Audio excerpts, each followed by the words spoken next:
What's up everyone, it's Dr. Andrew. Today we're going to do a warm-up. Now, I know a lot of you probably, including myself, don't really warm up or don't really like to warm up before you play soccer, basketball, tennis, whatever the sport may be.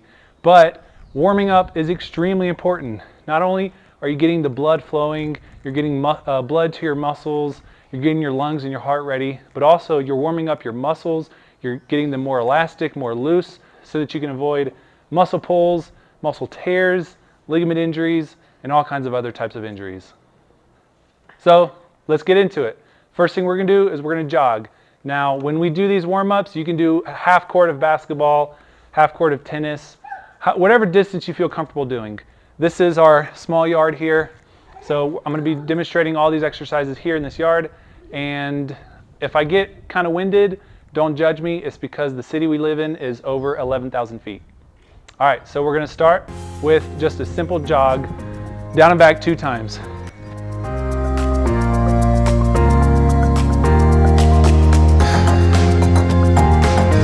Next, we're going to do butt kicks. So basically, we're just bringing our heels up towards our bottom as high as we can, and we're staying bouncy with it. Bounce on your toes.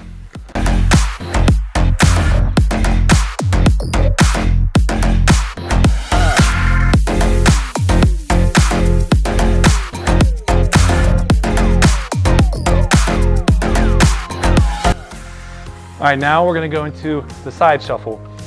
This is really important to kind of warm up the abductors here and the adductors here in the legs.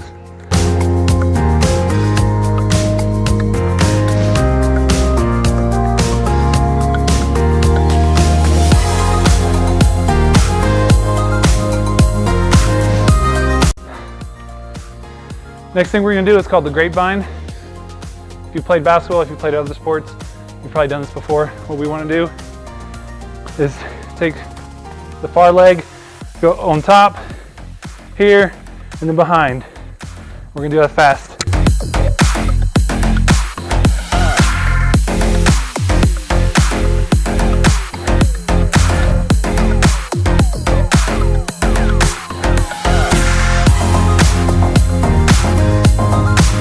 So before we go into some of our static stretches, we're going to do a little bit more of a dynamic stretch for the hamstrings, and then also just getting the knees and the hips warmed up. So first we're going to do high knee pulls. And basically it's just going to look like this. We're going to grab our knee, pull up, keep your back straight, pull up as high as you can, take a big step, and then do the other leg. We're going to go down and back 1 time doing that.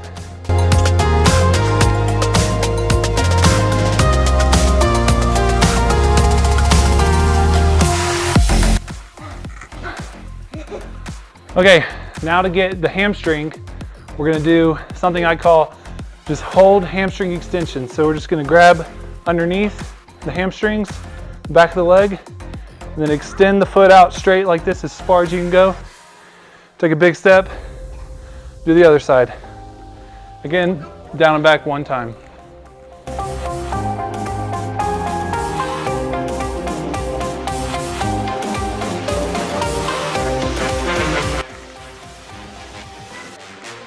All right, so now we're going to do another dynamic warm-up, but kind of for the whole body. We just call these knees to elbows. So hands behind the head. Do not pull your neck with your hands. You're going to rotate from the trunk and dip that elbow down and bring your knee up as high as you can.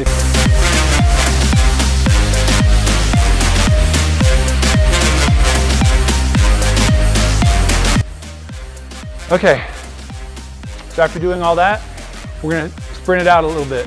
So you're going to sprint down and back 2 times.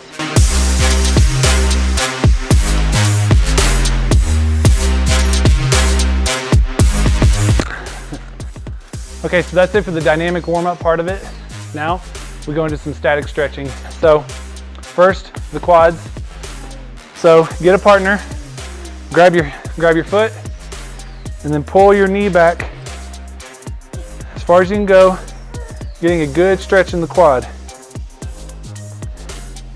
We're going to hold that for about 20 to 30 seconds and then switch sides.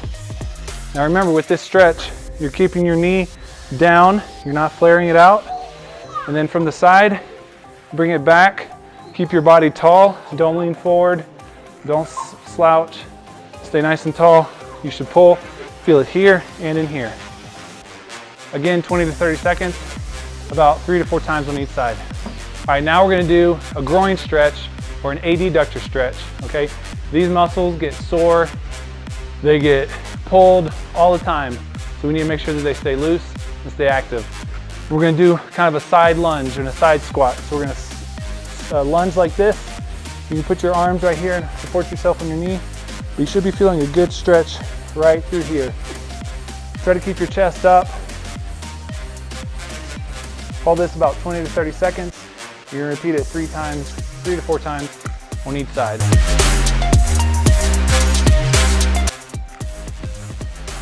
All right, so now we're gonna stretch out the calves, okay?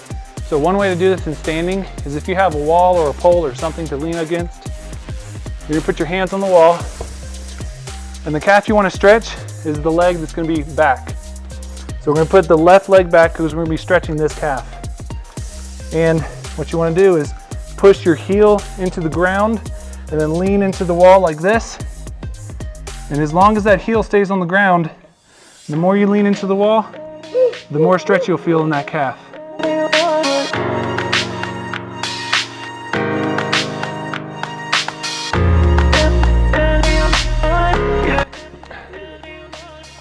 So now we're gonna look at our hamstrings and we're gonna stretch the hamstrings statically. So we can get down on the ground for this. And again, the hamstrings are these muscles right back here. So let's keep one foot in and one leg straight while keeping our pelvis tall and our low back nice and straight. We're gonna lean forward from the hip. So that means that the pelvis and the back are gonna go down together like this. So now I can feel a stretch in that hamstring. Okay, let me show you from the side. Stay tall and then lean forward like this. Don't arch your back because you won't feel a stretch here. Stay tall and that pelvis and the back are leaning forward together to get a good hamstring stretch.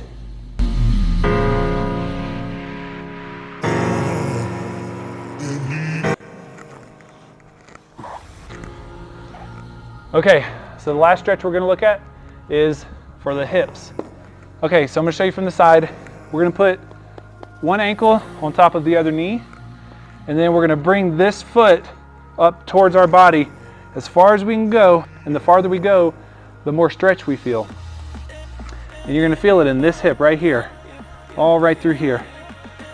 To make the stretch even harder, you can keep your back straight and then lean that pelvis forward, kind of like you were doing with the hamstring stretch, and bring your chest closer to your leg.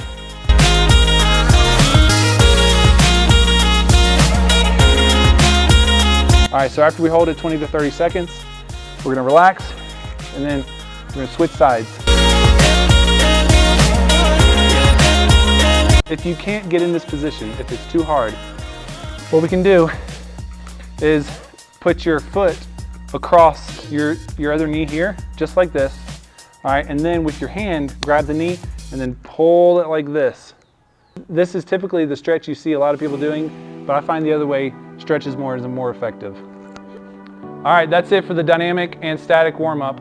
I hope that you found it helpful, and I hope that you actually find time to do it before you play sports, before you work out, and honestly, before you can use this as a workout itself if you're at home and you want to stay loose and stay limber.